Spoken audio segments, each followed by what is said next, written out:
The morning mist clung to 29 palms like a burial shroud, and Captain Kestrel Reaper, Voss knew something was wrong before the alarm even sounded. She stood in the pre-dawn darkness outside the squadron-ready room, her weathered hands wrapped around a cup of coffee that had gone cold an hour ago. The silence wasn't right, too heavy, too expectant, like the moment before lightning strikes. At 3:47 hours, the scramble klaxon shattered the desert quiet. Through the chaos of running boots and shouted orders, Kestrel caught fragments of radio chatter that made her blood turn to ice water. Multiple bogies inbound. Estimated 12 aircraft. Unknown configuration. The duty officer's voice crackled with barely controlled panic as pilots rushed past her toward their FA-18 Super Hornets. But Kestrel wasn't running. She stood motionless, studying the eastern horizon where the first pale hints of dawn were beginning to bleed through the darkness. Her squadron mates had always called her paranoid, the way she'd stand outside at odd hours, watching, listening, reading the sky like an ancient text. They didn't understand that after 3 tours in Afghanistan and 2 in Iraq, you learn to trust the silence more than the noise. Voss, what the hell are you doing standing there? Major Rodriguez burst through the ready room doors, his flight suit half-zipped, helmet tucked under his arm. We've got unidentified aircraft bearing down on us from the east. Move your ass. Kestrel turned slowly, her pale gray eyes reflecting the growing light. Sir, with respect, those aren't enemy aircraft. Her voice carried the quiet authority of someone who had earned every word the hard way. The signature's all wrong. Engine noise, formation pattern, approach vector. None of it matches known hostile configurations. Rodriguez stopped mid-stride, his face flushing red in the emergency lighting. Captain, I don't give a damn about your theories. We have 12 unknowns on radar, radio silent, heading straight for this base. That's a threat, and we respond accordingly. The other pilots were already manning their aircraft, engines spinning up with the familiar whine of military power. Kestrel watched them through the hangar doors, these young hotshots who'd never seen real combat, who'd never had to count bodies or carve notches in rifle stocks. They thought they knew war because they'd flown training missions over Nevada desert. Sir, Kestrel said quietly, I'm requesting permission to hold position and observe. She gestured toward the carved tally marks on her flight jacket collar, small, precise notches that told a story most people didn't want to hear. Something about this doesn't add up, and rushing in blind is exactly what they'd expect us to do. Rodriguez stared at her like she'd lost her mind, but somewhere in the growing dawn light, Kestrel could hear the distant thunder of approaching engines, and she knew with absolute certainty that everything was about to change. The radio in Rodriguez's hand crackled to life. Tower, this is Phantom Lead. We have visual on the unknowns. Jesus Christ. They're not enemy aircraft. They're ours. Kestrel hadn't moved from her position outside the ready room when the 12 F-22 Raptors materialized out of the morning haze like ghosts becoming flesh. She watched through narrowed eyes as they executed a perfect tactical approach. Too perfect, too precise for a routine training exercise. The lead aircraft bore no standard markings, just a small black triangle on the vertical stabilizer that made her stomach drop. Stand down all aircraft, came the voice over the tower frequency, calm and cold as winter steel. This is Colonel Marcus Kane, Strategic Operations Division. We are assuming operational control of this facility as of 400 hours. Rodriguez's face went from red to pale white in the span of a heartbeat. Strategic Operations Division, the Pentagon's black-budget boys, the ones who didn't exist on paper and left no official footprints. They were the military's way of handling problems that couldn't be solved with conventional warfare or diplomatic solutions.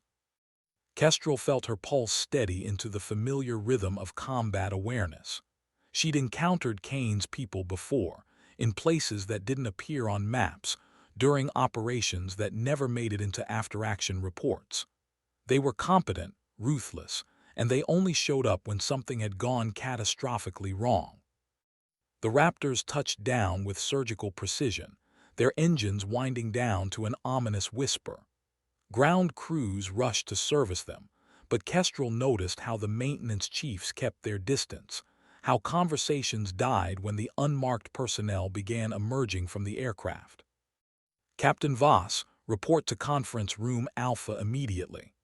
The order came through Rodriguez's radio, but the voice belonged to Kane himself. Somehow, the colonel had known she was here, had expected her presence.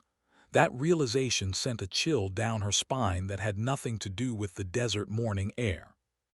As she walked across the tarmac, Kestrel caught sight of her reflection in the polished aluminum of a hangar door.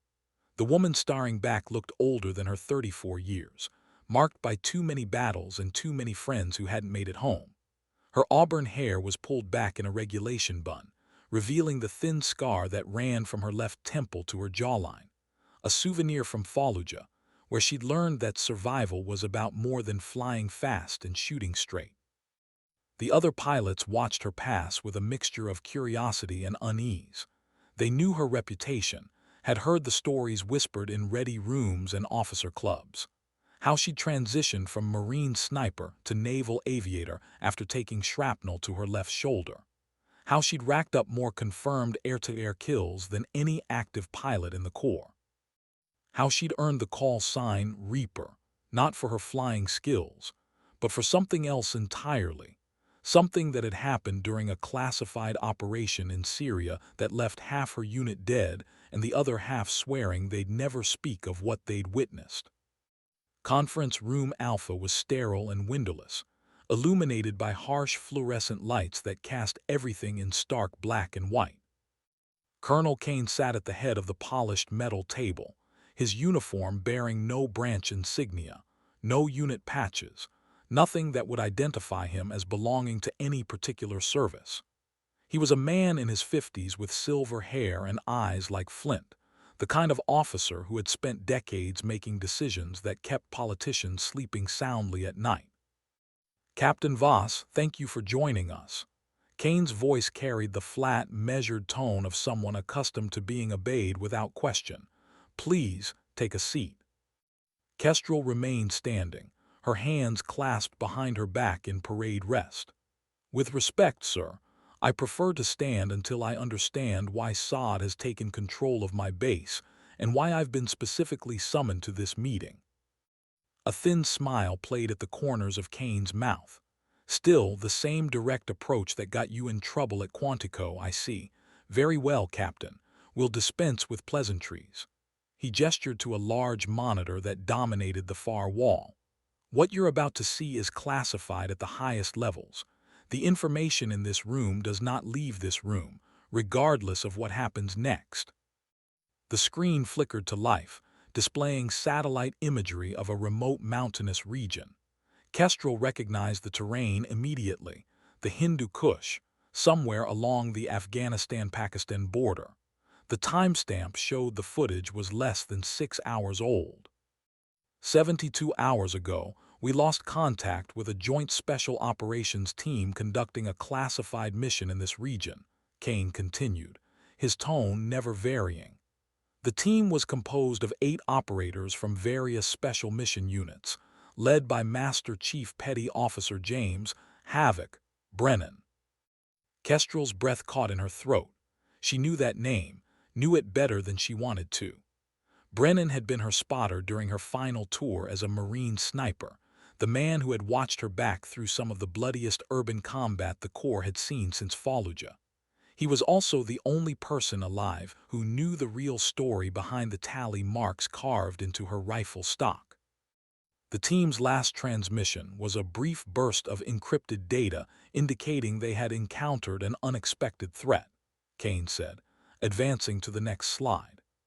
18 hours later, Pakistani military units reported finding the wreckage of what appeared to be an American Special Operations helicopter approximately 40 kilometers from the team's last known position. The new image showed twisted metal and scorched earth, the remains of what had once been a sophisticated aircraft scattered across a rocky hillside. But Kestrel's attention was drawn to something else, a series of impact craters surrounding the crash site that didn't match any known weapon system. "Sir," she said quietly, "those blast patterns, they're not from conventional ordnance." Kane nodded approvingly. "Exactly what we thought you'd notice, Captain. The Pakistani government has officially denied any involvement in bringing down that aircraft. Our intelligence assets in the region confirm that neither they nor any known terrorist organization possesses weapons capable of producing those specific blast signatures." Kane clicked to the next slide, and Kestrel felt the temperature in the room seem to drop 10 degrees. The image showed a close-up of one of the blast craters, and embedded in the rocky soil was a fragment of metal unlike anything she'd ever seen. It appeared to be composed of some kind of crystalline structure that seemed to bend light around its edges, creating an almost hypnotic visual effect. "This fragment was recovered by a CIA asset operating in the area," Kane said. "Preliminary analysis indicates it's composed of materials that don't match any known metallurgy on Earth. The blast patterns suggest the use of directed energy weapons far in advance of anything currently in any nation's arsenal." Kestrel studied the image intently, her mind racing through the implications. She'd seen advanced weapons systems during her tour in special operations, had worked with prototype technology that wouldn't see public deployment for decades. But this was something else entirely, something that challenged her understanding of what was possible with current human technology. "Captain," Kane said, his voice taking on a more urgent tone, "we have reason to believe that Master Chief Brennan and at least 3 members of his team survived the initial attack. Surveillance satellites have detected what appear to be coded light signals from the crash site, signals that match Brennan's personal communication protocol." The screen switched to a series of grainy night vision images, showing brief flashes of light emanating from a cave system near the crash site. The pattern was irregular but definitely deliberate, the kind of emergency signaling that special operations personnel used when all other forms of communication had been compromised. "The problem," Kane continued, "is that we can't get close enough to confirm the signals or attempt a rescue. Every aircraft we've sent into that airspace has been engaged by the same unknown weapons system that brought down the original helicopter. We've lost 2 reconnaissance drones and a manned F-16 in the past 48 hours." Kestrel felt pieces of a larger puzzle beginning to fall into place in her mind. "Sir, you didn't bring me here because of my flying skills. You brought me here because of my history with Brennan and my experience with unconventional warfare." Kane leaned back in his chair, studying her with those flint-gray eyes. "Captain Voss, your military record is unique. Marine sniper, naval aviator, special operations liaison. You've operated in environments and situations that most military personnel never encounter. More importantly, you have a demonstrated ability to think outside conventional tactical frameworks." The colonel stood and walked to the window that looked out over the flight line, where his unmarked F-22s sat like sleeping predators. "What we're facing in that mountain region represents a threat unlike anything our military has encountered before. Conventional tactics have failed. Conventional thinking has failed. We need someone who can adapt, improvise, and succeed where others have found only failure." Kestrel remained silent, waiting for the other shoe to drop. She'd been in enough classified briefings to know that Kane hadn't finished revealing the true scope of whatever operation he was proposing. "There's something else," Kane said, turning back to face her. "The weapons being used against our aircraft. They're not just advanced. They're precise, surgical. Each engagement has resulted in the complete destruction of the target aircraft while leaving minimal collateral damage to the surrounding area. Whatever intelligence is controlling those weapons systems, it's making calculated decisions about what to engage and what to ignore." The implication hit Kestrel like a physical blow. "You're suggesting the weapons are being operated by someone with detailed knowledge of our aircraft capabilities and tactical procedures." Kane nodded grimly. Someone who knows exactly how we think, how we fight, and how to counter everything we throw at them. Someone who might have had access to our most classified operational protocols. The room fell silent as the weight of that revelation settled over them. Kestrel's mind automatically began running through the possibilities, each more disturbing than the last. A rogue military unit, foreign intelligence services with unprecedented access to American military secrets, or something worse, something that challenged the fundamental assumptions about who was fighting whom in the mountains of Afghanistan. "What exactly are you asking me to do, Colonel?" Kestrel asked, though she suspected she already knew the answer. Kane's smile was cold and sharp as a blade. "Captain Voss, you're going to do what you've always done best. You're going to adapt, improvise, and bring our people home. But this time, you're going to do it while facing an enemy that might know everything we know and possesses weapons that shouldn't exist." The weight of her decision settled on Kestrel's shoulders like a familiar burden. She thought of Brennan, trapped somewhere in those mountains, possibly wounded, definitely outnumbered and outgunned. She thought of the 3 other operators who might still be alive, waiting for a rescue that conventional forces couldn't provide. "When do we leave?" she asked quietly.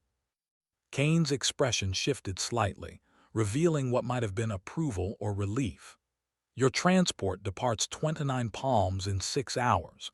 You'll rendezvous with a forward operating base in eastern Afghanistan, where you'll be briefed on the specific tactical situation and introduced to your support team."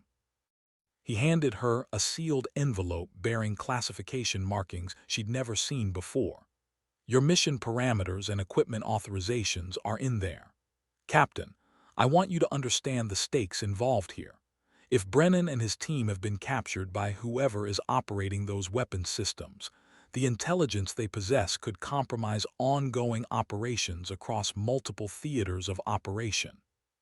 Kestrel took the envelope, feeling its weight both literal and metaphorical.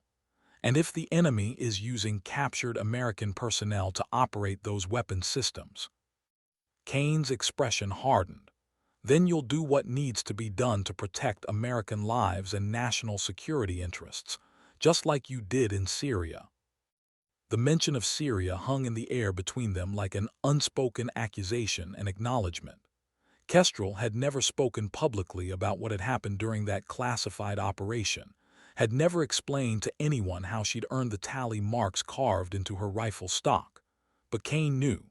Somehow, he knew about the choices she'd been forced to make, the prices she'd paid for keeping classified American operations secret.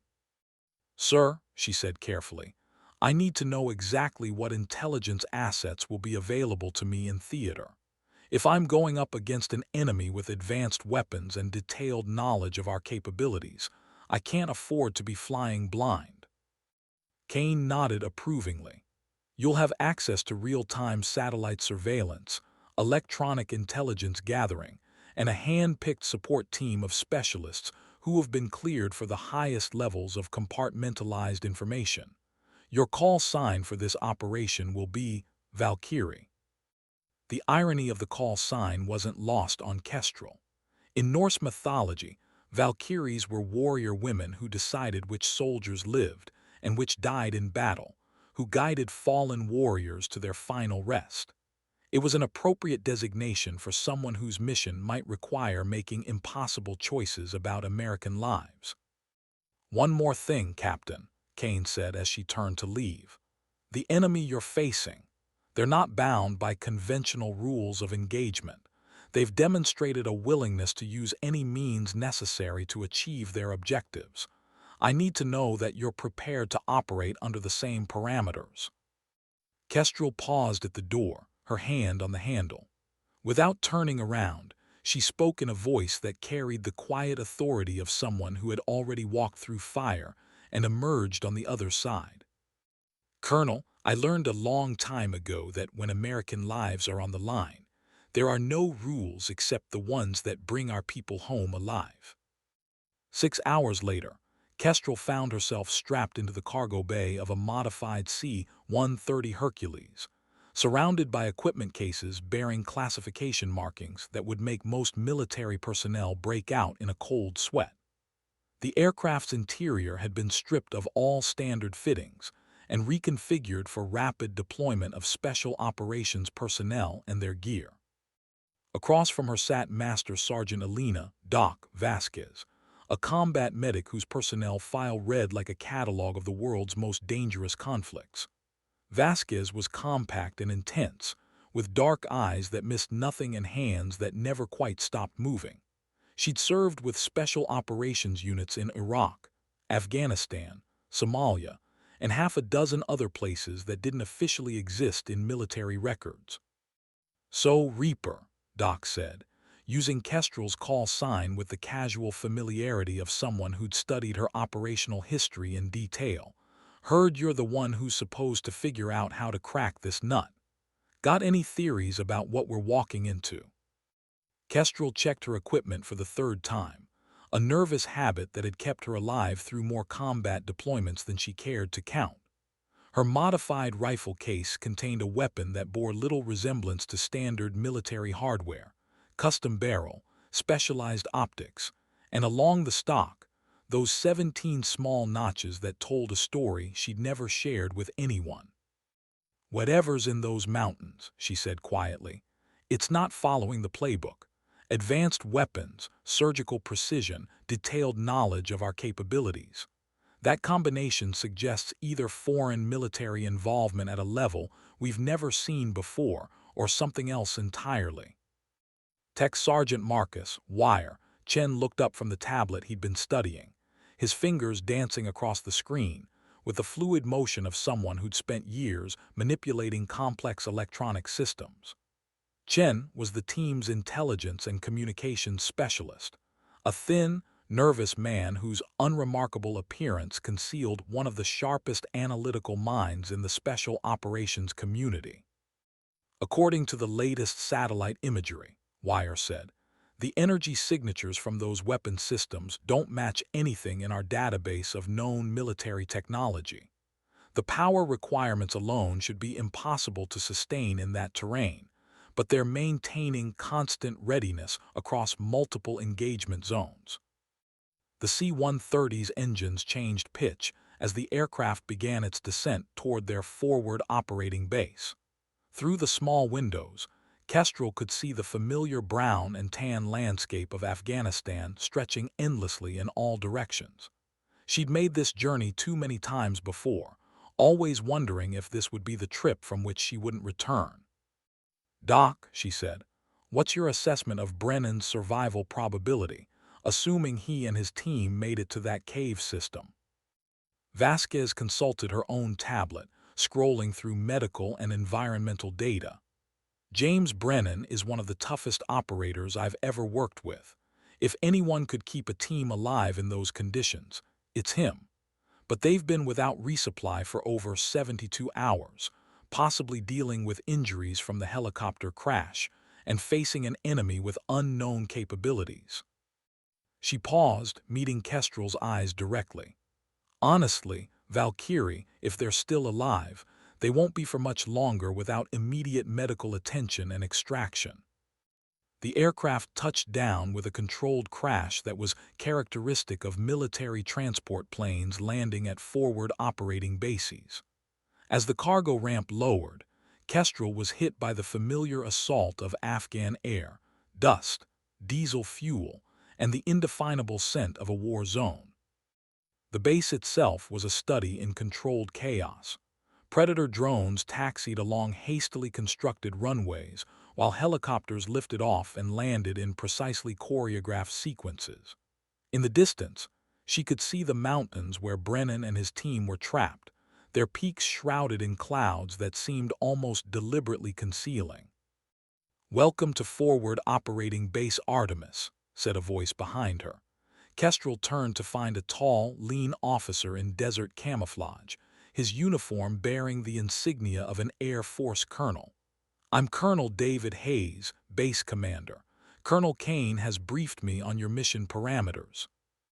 Hayes had the weathered look of someone who'd spent years in command positions at forward bases, making impossible decisions with insufficient information and inadequate resources. His handshake was firm, but Kestrel noticed the slight tremor in his fingers that suggested too much caffeine and too little sleep. "Sir," she said, "I need to review the latest intelligence on enemy positions and capabilities before we begin mission planning." Hayes nodded, gesturing toward a low concrete building that served as the base's operations center. "Everything we have is waiting for you in the briefing room. Captain, I have to tell you, in 23 years of military service, I've never seen anything like what's happening in those mountains. We've lost more aircraft in the past 3 days than we usually lose in 6 months of combat operations." As they walked across the dusty compound, Kestrel noticed how other personnel looked at her. Word had obviously spread about her mission, and she recognized the mixture of curiosity and skepticism in their expressions. She was used to being underestimated, had learned to use other people's assumptions about her as a tactical advantage. The operations center was a climate-controlled environment filled with banks of monitors displaying real-time intelligence feeds from across the region. The main briefing room contained a three-dimensional holographic display that showed the mountainous terrain where Brennan's team was trapped in startling detail. "This is what we're dealing with," Hayes said, manipulating the display to show the crash site and surrounding area. "The helicopter went down here, approximately 2 kilometers from this cave system where we've detected the emergency signals. But between the crash site and the caves, we've identified at least 6 distinct weapon positions that have engaged our aircraft."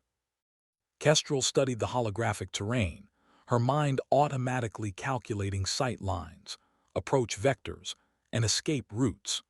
The enemy positions were expertly placed to create overlapping fields of fire while maintaining concealment from aerial observation. Whoever had established those positions understood both the technology they were using and the tactical environment they were operating in. "Sir," she said, "have we been able to determine the effective range of those weapon systems?" Hayes highlighted several engagement zones on the display. "Based on our aircraft losses, we estimate a minimum effective range of 15 kilometers, with demonstrated precision accuracy out to at least 20 kilometers. But here's the really disturbing part. Each engagement has been different. The weapons seem to adapt their targeting methodology based on the type of aircraft and approach vector." Wire looked up from his tablet, his expression troubled. "That suggests active target analysis and real-time tactical adaptation. Either there's a human intelligence controlling those systems, or we're dealing with artificial intelligence capabilities that are decades ahead of anything in our current inventory." The implications of that statement settled over the room like a heavy blanket.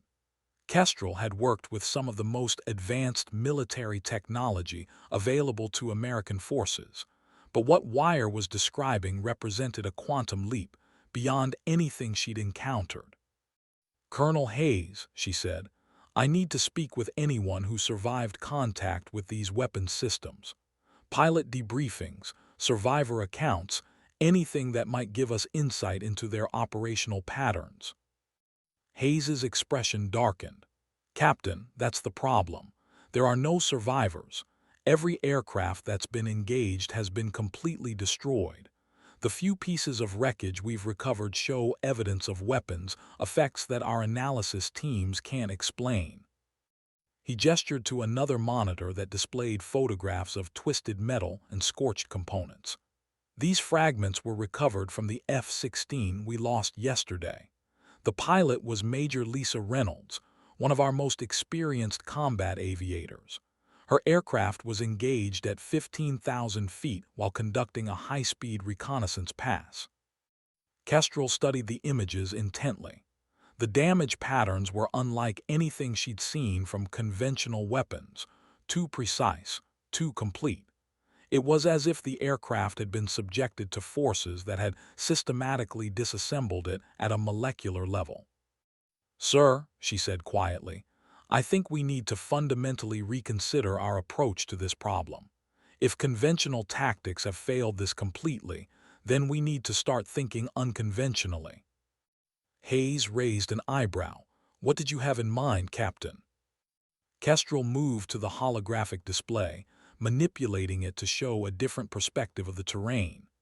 Instead of trying to overpower these weapons systems, what if we tried to understand them?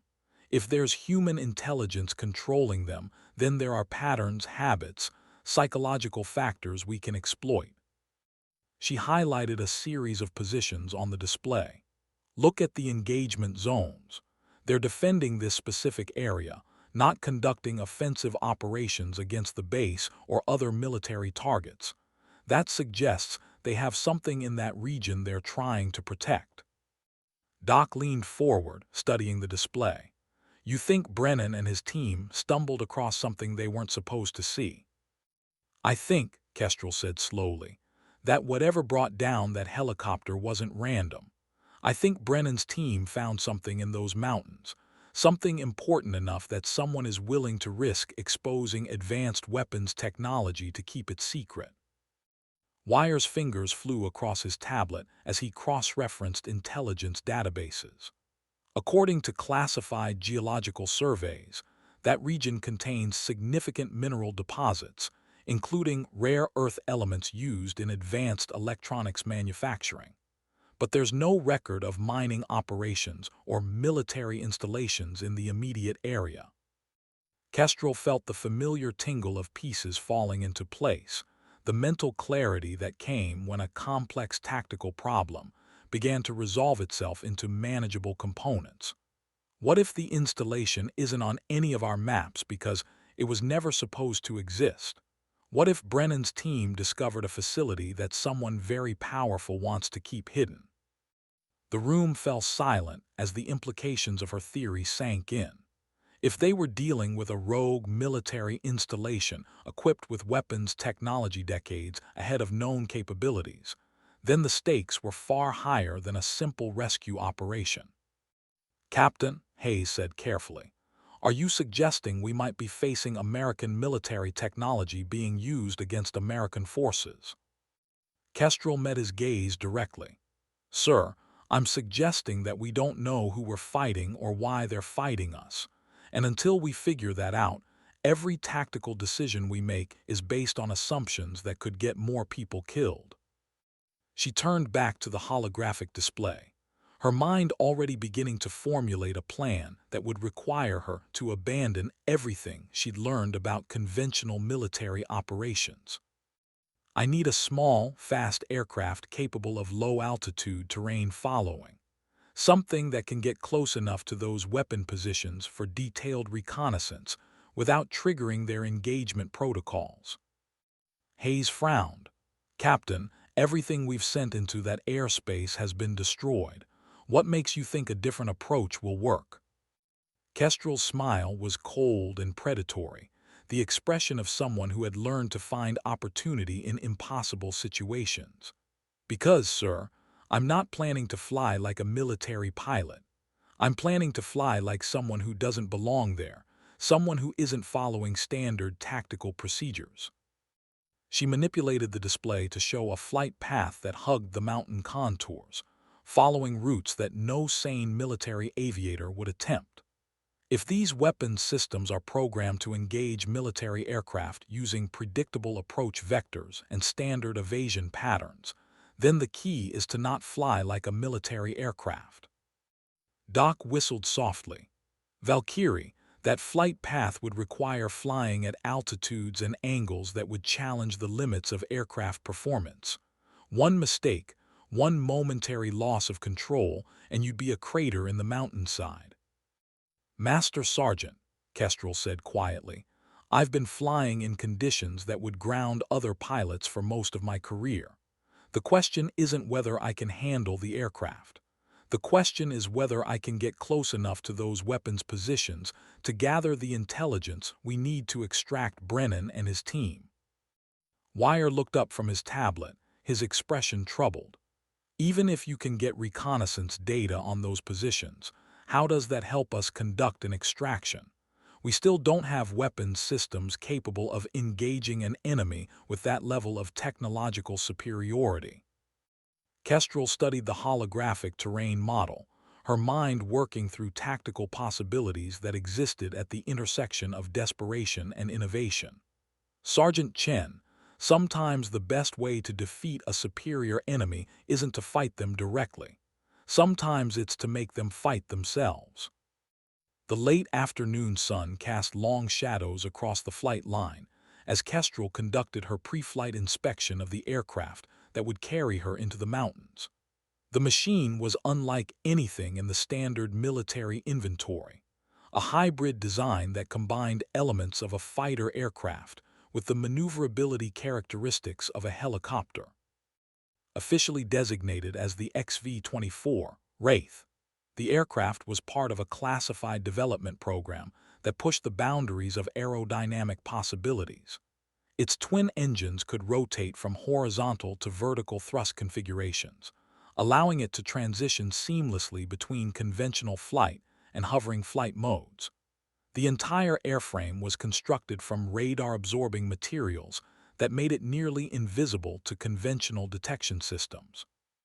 "Impressive machine," said a voice behind her. Kestrel turned to find Chief Warrant Officer Miguel Ghost Santos approaching, his flight suit bearing the distinctive patches of a test pilot. Santos was a compact, intense man with graying hair and eyes that had seen too many experimental aircraft programs come and go. "You must be my ride," Kestrel said, extending her hand. "I was wondering who'd be crazy enough to fly this thing into a combat zone."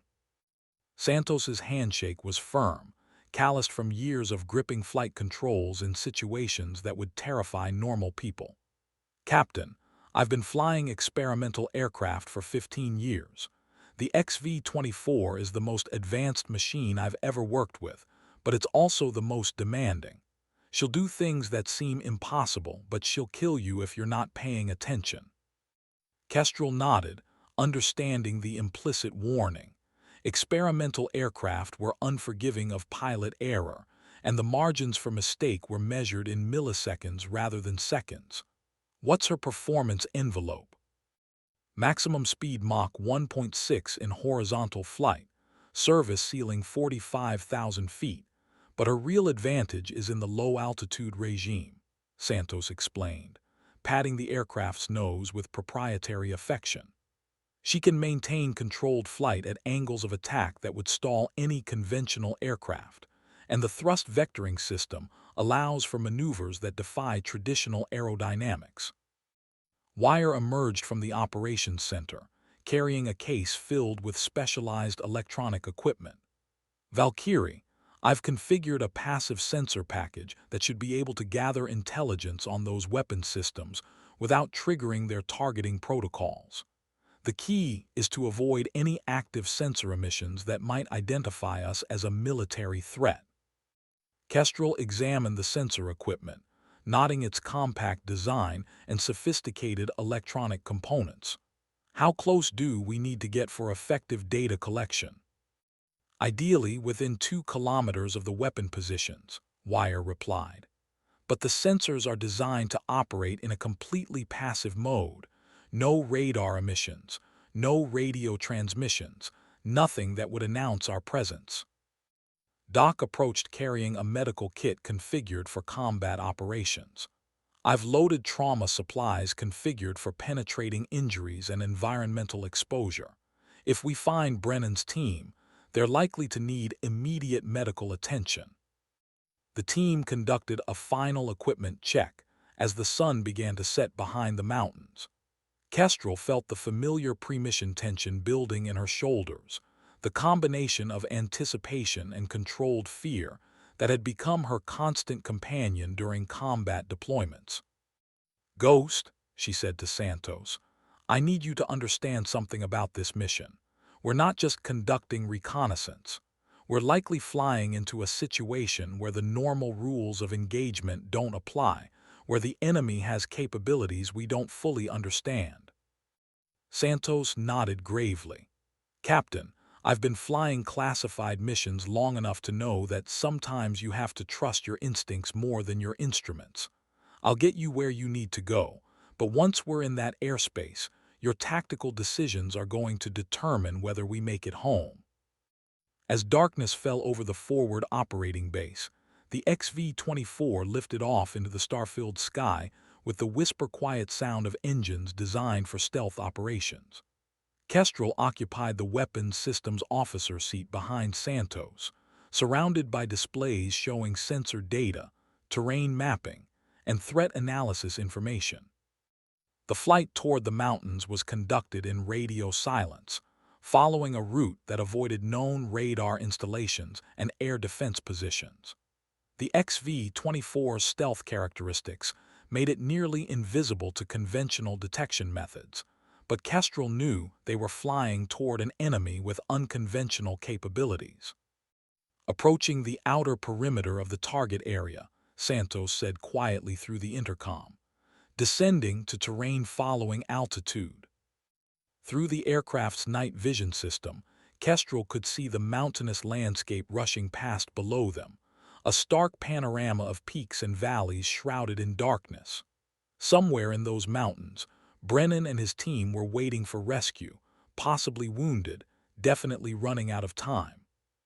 "Passive sensors are active," Wire's voice came through her headset, beginning data collection on the suspected weapon positions. The XV-24 dropped lower, following contours that would keep it hidden from observation, while allowing the sensor package to gather intelligence on the mysterious weapons systems that had claimed so many American aircraft. Kestrel studied the sensor displays, watching as data began to build a picture of what they were facing. The energy signatures were unlike anything in her experience, coherent, directed, and operating at power levels that seemed impossible for weapons systems deployed in such remote terrain. "Contact," Santos said urgently. "I'm showing multiple target acquisition attempts on our position. Someone knows we're here." Through the night vision display, Kestrel could see flashes of light emanating from concealed positions in the mountainsides, not the familiar signature of conventional weapons, but something else entirely. Beams of coherent energy that seemed to bend space itself as they reached toward their aircraft. "Evasive maneuvers," she ordered, her voice calm despite the adrenaline flooding her system. "Ghost, show me what this machine can really do." The XV-24 responded to Santos's controls like a living thing, twisting and diving through the mountain valleys with impossible agility. Energy beams passed close enough to their aircraft that Kestrel could feel the heat through the cockpit canopy, but Santos's flying skills and the aircraft's advanced maneuverability kept them ahead of the targeting systems. "Getting readings on the weapon positions," Wire reported. "These aren't conventional energy weapons. The targeting methodology is adaptive. Each shot is more accurate than the last." Kestrel felt ice forming in her,